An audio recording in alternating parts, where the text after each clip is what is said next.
এমন একটা জায়গা লইছি 15 কোটি টাকা দাম, মাদ্রাসার সামনে বিশাল এক মাঠ। মালিক দিতে চায় না, বহু বাহানা করে। ওরা 70 লক্ষ টাকা দিয়ে মোটামুটি আটকাইছে। এখন কইছি সাইনবোর্ড লাগাও, আলেম ওলামা 100 জন আইনে, এরপরে দোয়া করামো, মাঠে সাইনবোর্ড ফালাইয়া এরপরে মানুষের কাছে কিছু চাম। আমার মাদ্রাসা চালাই তুইব, তো তোমার তো বলা যাইব না তুমি আমার 10 লাখ দাও। তো কষ্ট করে 2-4টা কইরা মানুষ যদি হাদিয়া দেয়, দিয়া সংসার, মাদ্রাসা, শিক্ষক, ছাত্র হালাল ভাবে। আমরা তো আর আকাম করি না, সিনেমা হল করি না, গাঞ্জা খাওয়াই না, মানুষের ক্ষতি করি না, মাদ্রাসা করি। এমন একটা জায়গা লইছি 15 কোটি টাকা দাম, মাদ্রাসার সামনে বিশাল এক মাঠ।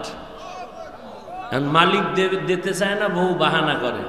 ওরা 70 লক্ষ টাকা দিয়ে মোটামুটি আটকাইছে।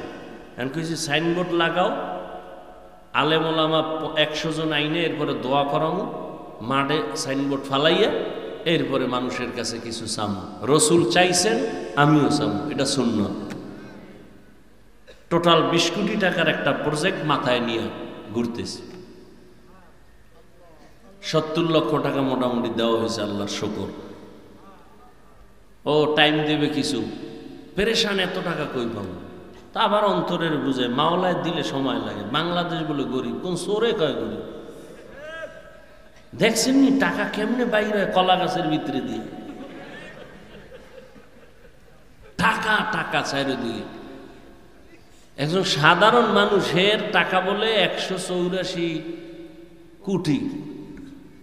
সাধারণ মানুষ কামাই আলাইছে, যেমন কামাইছে এমন আবার গেছে।